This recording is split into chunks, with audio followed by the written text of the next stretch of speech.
只要邏輯啱咧，個市就算再亂都好，我哋都有機會賺錢㗎。嚟緊嚟講，三大核心嘅事情我哋要睇睇，同埋15規劃出台之後，真正要追嘅潛力股係邊啲幾隻呢？ Hello， 大家好，我係國龍證券嘅林家亨。踏入2026年嚟咧，香港嘅股市咧個大環境仍然充滿波幅同埋變數嘅。一直跟住我哋嘅朋友咧，無論係對呢個阿里巴巴啦，同埋金礦股嘅高沽低流咧，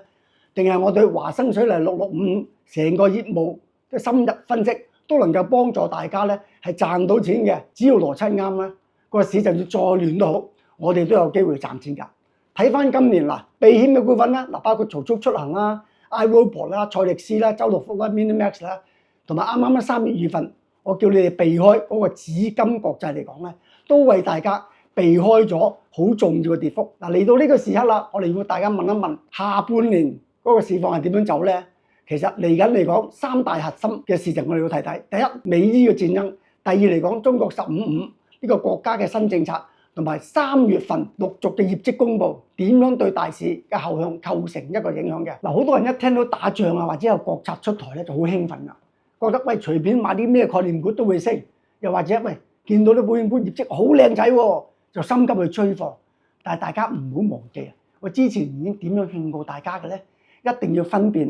邊啲係仍然有真實嘅動向，有後向繼續追嘅，邊啲係大戶嘅陷阱。我一早同大家警告過。3月份保險股嘅業績係非常靚仔㗎啦，點解咧？我就叫大家反而咧係要準備走貨咧，因為 buy on rumor, sell on fact， 有好消息嘅時間咧要分階段去食糊嘅，反而一衝入去接貨咧，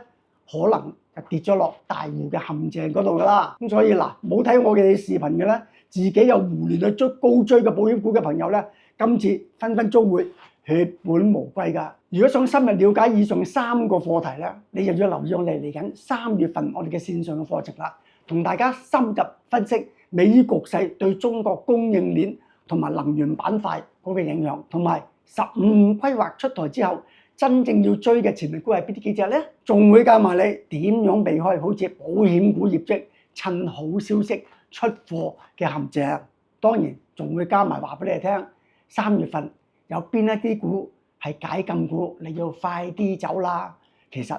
3月2日我已經警告過第一隻股份紫金國際，3月尾就要解禁啦。咁所以3月2號同你講咗之後，呢幾日係咪嘭嘭聲咁樣碌落嚟啊？咁所以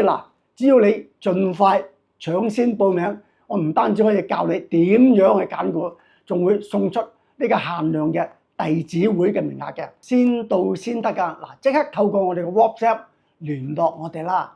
期待今次3月份呢個課程喺線上見到你，千祈唔好錯過啊！